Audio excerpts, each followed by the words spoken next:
Hi everybody, welcome to Lab 6. This is a pretty fun lab where we start getting into some of the what I like to call the GIS power tools. It is just basic geoprocessing, but we get to do some spatial overlay that I think you'll find pretty interesting. I hope so anyway. So the gist of this lab, you're going to be working with a set of rules that have been derived from observed fictional behaviors of the spotted skunk. So the spotted skunk is a real thing. They are very cool and, pretty dangerous, but take it with a grain of salt. You're going to run a bunch of basic geoprocessing tools to create a habitat model where you can predict locations that these spotted skunk are likely to be found. So it's all built into the premise of the lab. And what I'm going to do in the PowerPoint is just run you through some of the tools that you're going to be using so you can see what they look like and how they work. So the first one is called a dissolve. This is a tool that you can use to simplify features. You can see on the left multiple, you could even call these could be sub-watersheds and major watersheds. Or you could take these smaller watersheds and dissolve them based on the larger huck and produce a map that's simplified. That's just a dissolve. You're aggregating spatial features based on a particular attribute. Buffering, you can kind of ignore this pink background, but if you have a point shapefile and you buffer that, you can basically create a new output. In this case, it would be a polygon shapefile set at a distance that's defined by the user. So let's just say you have smokestacks and you want to map potential particulate deposition that's coming out, and you have set distances that you want to map. It could look something like this. You could have a river or a polyline and you want to buffer 100 meters riparian zone that needs to be protected. That's what you would use a buffer for. You can buffer multiple distances. And just remember that the output is a brand new shapefile.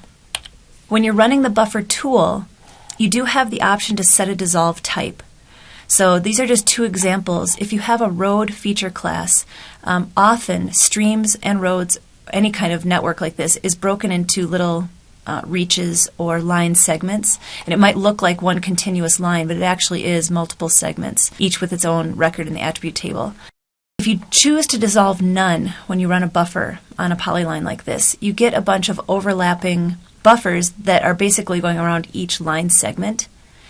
If you choose to dissolve all, it blends all of those individual buffers into one kind of cohesive, smooth polygon. So this is a choice that you have when you're running the buffer tool. It isn't make or break, do or die. If you forget to dissolve all and you want to, you could just run the dissolve tool on this buffer output and smooth it out to get this kind of output file. Okay, so overlay types. The two most common are intersect and union, and these are some examples of what they look like. For this, just sort of ignore the Mississippi River. It's just there to kind of illustrate that that's what this buffer is, so it's a consistent or a constant in these three images. So for our inputs, we have a buffer around the Mississippi River, and that's this purple polygon shapefile. And then we also have the input of the United States polygon shapefile behind it. Now, if we were to run an intersect, that's the same as a Boolean AND. It's kind of an exclusive output, and you end up with something that's smaller. An intersect keeps the areas that are common to both inputs. So because we input the buffer and the United States, the area that's common to those is what you see here. So it's only the places where both exist. It's a Boolean AND. A Boolean OR is the same as a union. A union keeps all areas. So again, where the buffer exists or where the United States exist or both. It's an intersect and a union. A clip is something a little bit more straightforward and simple. A clip, you have an input, that's the thing that's going to change. And then you have a cookie cutter. And the reason I call it a cookie cutter is it doesn't matter, right in this instance, we're going to use the United States, the contiguous lower 48 shapefile as our cookie cutter or as our clip feature. It ignores all of the internal features that are happening in here and only uses the maximum extent. It also ignores all the attributes associated with this clip feature. We're only using it to stamp out and change the input file. So input happens to be a DEM raster. Our clip feature is this United States polygon, and the output is just that maximum extent with the raster. Okay, now there's two types of clip tools. There's one you can run in the analysis toolbox that only works on feature class data. So if you're trying to cut a raster or clip a raster and you can't find it in your drop-down, it won't let you add the raster. It's because you're using the wrong tool. You need to use the data management clip tool. It's in a different toolbox, but if you search for clip, you'll come up with an analysis clip and a data management clip. And if you're cutting rasters, you need to make sure you use the data management clip tool. So this slide is both a recap and it gets into the attributes, which are also different between these geoprocessing tools. When you run an intersect and a union, the attributes are combined.